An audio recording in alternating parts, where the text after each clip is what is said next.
Dear students, good morning to all of you. मैं HR Dhanetiya, assistant professor in department of chemistry, SNKP government college Neemka Thana. आज आपको मैं coordination compounds का nomenclature किस प्रकार से किया जाता है इसके बारे में विस्तार से जानकारी उपलब्ध करवाने जा रहा हूं। आशा करता हूं ये वीडियो आपके लिए बहुत ही लाभदायक रहेगा। देखिए, प्रारंभ में जब कोऑर्डिनेशन कंपाउंड्स की खोज की जा रही थी उस समय ये जो कोऑर्डिनेशन कंपाउंड है इनका नामकरण इनके खोजकर्ता के नाम के आधार पर ही रख दिया जाता था। जैसे फॉर एग्जाम्पल जी से साल्ट ये जो कॉम्प्लेक्स कंपाउंड है इसका नाम जी से साल्ट इसलिए पड़ा क्योंकि इसका जो खोजकर्ता वैज्ञानिक थे क्रिस्टोफर जी से नाम के वैज्ञानिक ने इस कंपाउंड को सबसे पहले डिस्कवर किया था, इसीलिए उनके नाम के आधार पर इस कंपाउंड को जी से साल्ट कहा गया। उसी प्रकार से देखिए, ये जो कंपाउंड है सेकंड कंपाउंड है मैग्नस साल्ट। इसको मैग्नस नामक साइंटिस्ट ने डिस्कवर किया था, इसलिए इसको मैग्नस साल्ट कहा गया। लेकिन जैसे जैसे कोऑर्डिनेशन कंपाउंड्स की खोज होती चली गई इनकी संख्या बहुत अधिक हो गई और ऐसे में इनकी एक नामकरण की समस्या क्रिएट हुई। अब चूंकि देखिए, प्रारंभ में जब कोऑर्डिनेशन कंपाउंड्स को डिस्कवर किया जा रहा था तो उस समय इनका नामकरण इनके खोजकर्ता के आधार पर रखा जा रहा था।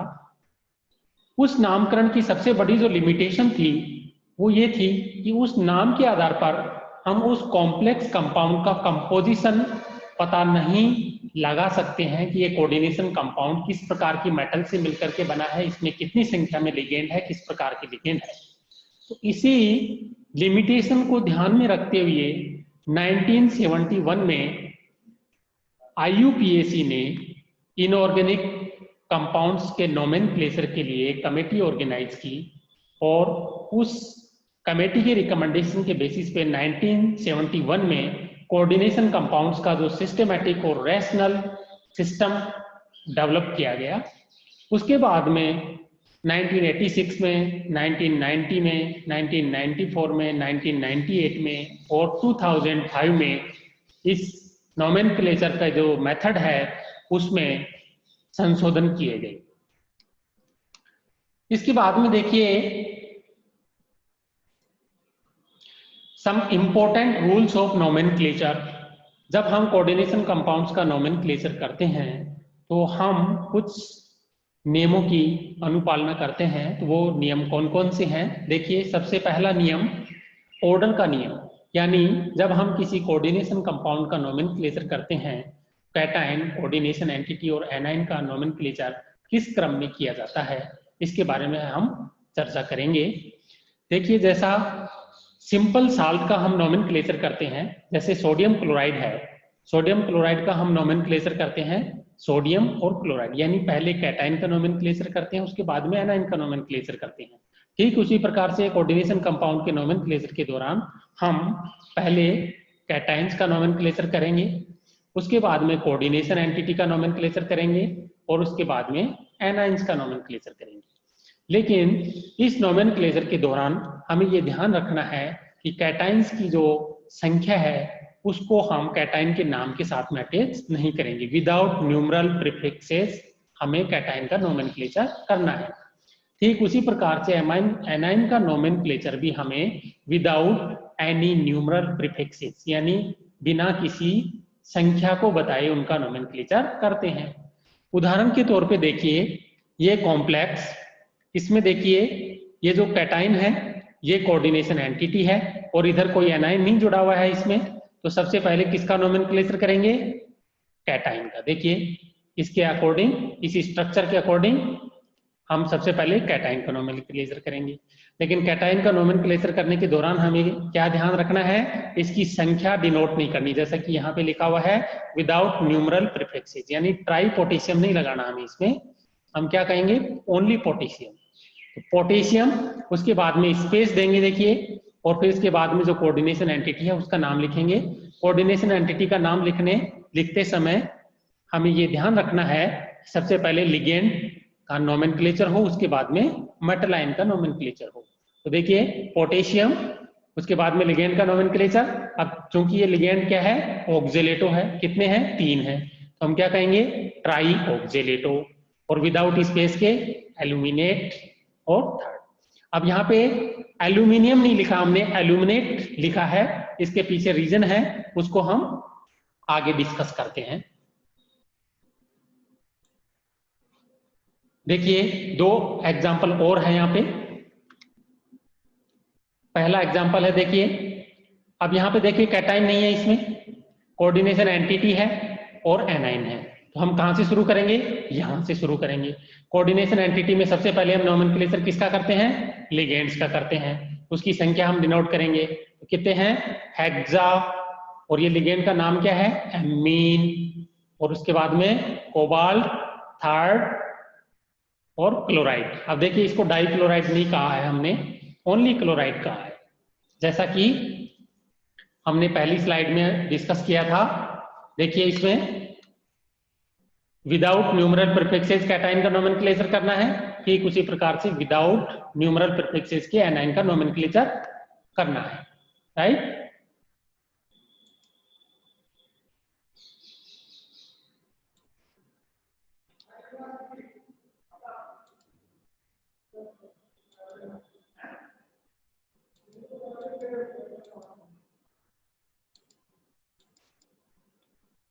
अब देखिए इसमें कैटाइन का नोमेनक्लेचर किस प्रकार से करेंगे, एनाइन का नोमेनक्लेचर किस प्रकार से करेंगे, वो क्लियर हो गया है। अब हम कोऑर्डिनेशन एंटिटी का नोमेनक्लेचर किस प्रकार से करेंगे उस पर डिस्कस करते हैं। देखिए किसी भी कोऑर्डिनेशन कंपाउंड की जो कोऑर्डिनेशन एंटिटी है वो 3 चीजों से मिलकर के बनी हुई होती है, यानी इसके 3 जो है कंस्टिट्यूएंट पार्ट्स हैं। नंबर 1 है मेटल आयन है एटम, दूसरा है लिगेंड, तीसरा है charge on coordination entity. Coordination entity पर चार्ज पॉजिटिव भी हो सकता है, न्यूट्रल भी हो सकता है और नेगेटिव भी हो सकता है। तो कोऑर्डिनेशन एंटिटी का नोमेनक्लेचर करने के दौरान सबसे पहला नंबर पे हमें नोमेनक्लेचर किसका करना है, लिगेंड्स का नोमेनक्लेचर करना है। और अगर 2 या 2 से अधिक प्रकार के लिगेंड मेटल के साथ में जुड़े हुए हैं तो हम उनको अल्फाबेटिकल ऑर्डर में अरेंज करेंगे। अभी हम आगे चर्चा करेंगे इस पे किस प्रकार से अल्फाबेटिकल ऑर्डर में अरेंज किया जाता है।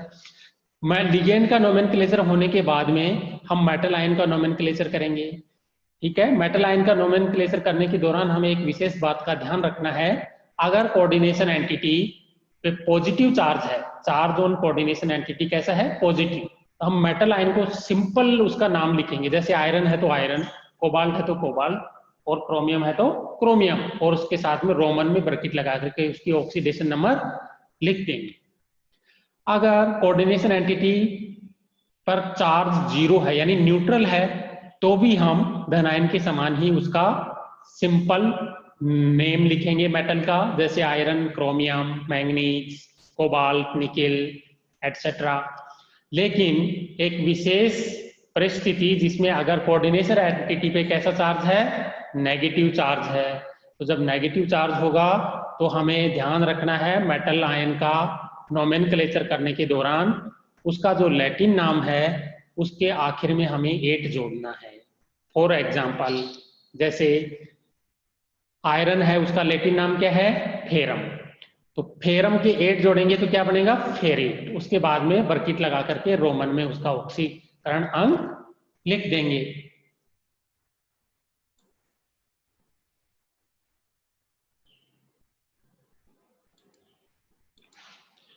देखिए लिगेंड्स को हम जैसा कि अभी हमने डिस्कस किया, सबसे पहले हम किसका नोमेनक्लेचर करेंगे कैटाइन का, उसके बाद में कोऑर्डिनेशन एंटिटी का, उसके बाद में एनाइन का।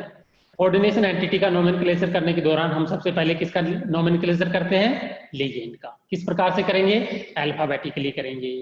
लेकिन ध्यान रखना है कि अल्फाबेटिकल नोमेनक्लेचर करने के दौरान हमें उसका जो न्यूमरल और मल्टीप्लिकेटिव प्रीफिक्सेस है उसको उसके ऑर्डर निर्धारित करने में काउंट नहीं करना है।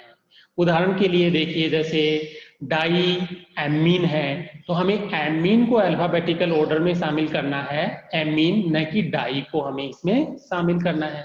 यह एक कॉम्प्लेक्स दिया हुआ है, देखिए इसमें यहाँ पे कोई कैटायनिक स्पीसीज नहीं है, ये कोऑर्डिनेशन एंटिटी है, एनाइन है। कोऑर्डिनेशन एंटिटी में हम सबसे पहले किनका नोमेनक्लेचर करेंगे? लिगेंड का। लिगेंड अगर दो या दो से अधिक प्रकार के हैं तो हम क्या करेंगे? उनको अल्फाबेटिकल ऑर्डर में। अब देखिए ये क्या है? क्लोरो, क्लोराइडो, और ये क्या है? एमीन। कौन सा पहले आएगा अल्फाबेटिकली ऑर्डर में? एमीन। तो कितने हैं ये? 4 हैं।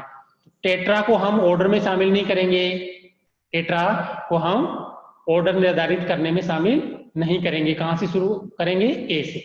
तो क्या हो जाएगा?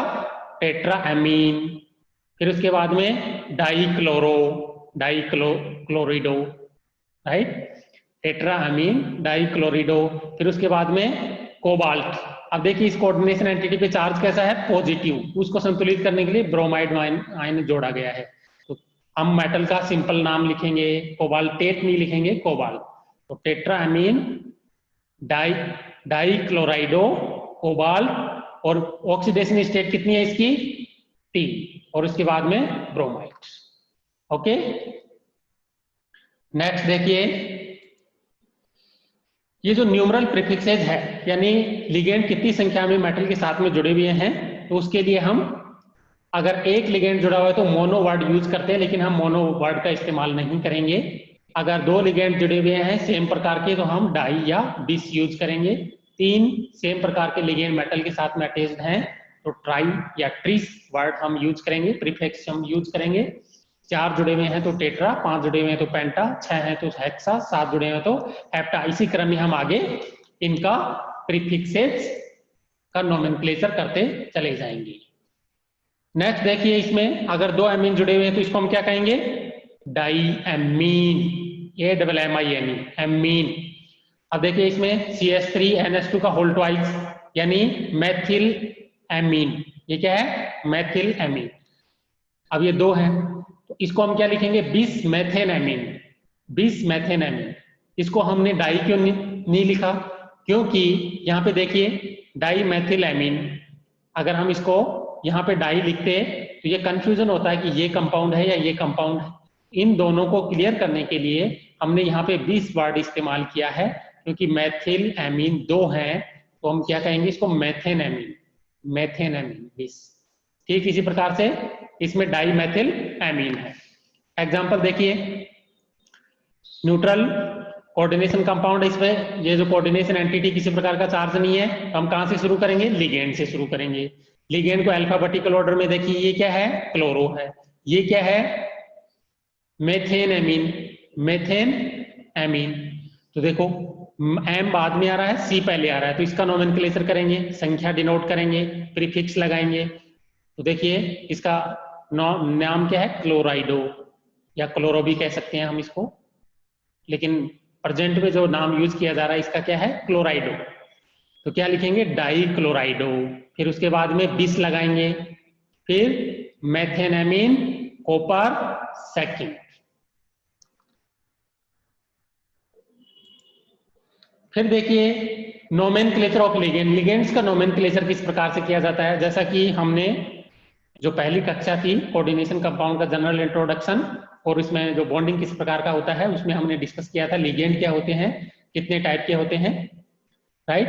तो देखिए लिगेंड 3 टाइप के होते हैं। एनाइलिक लिगेंड, वे लिगेंड जिन पे ऋणात्मक आवेश होता है।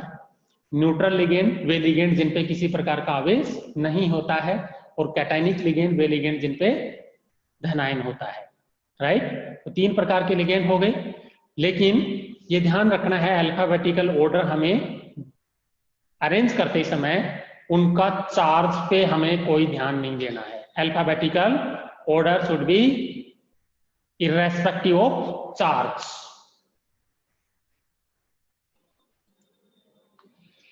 देखिए सबसे पहले हम एनायनिक लिगेंड्स का नोमेनक्लेचर देख लेते हैं। H माइनस है, इसको हम हाइड्राइडो कहेंगे।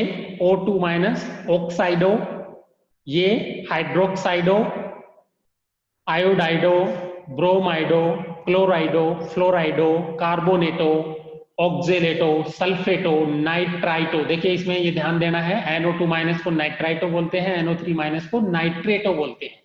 अभी हम इसको आगे और डिस्कस करते हैं।